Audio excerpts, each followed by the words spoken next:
Hello, in this video I'm gonna show you how to enable the advanced touchpad on ACER Predator 17, which will let you use some advanced gestures on your touchpad. And to do that, you need to be in the BIOS, which is entered with the F2 key, and if you don't understand how, you can just watch a video on our channel on it.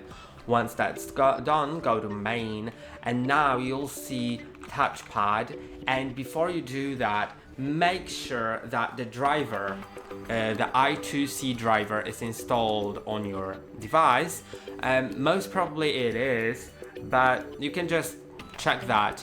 If you set it to advanced and it doesn't work after you turn on your laptop and start using it, then it's probably that you don't have a proper driver. You can get it from Acer support website, although you can also set it to basic, but the advanced one gives you more options, so it's better to have that.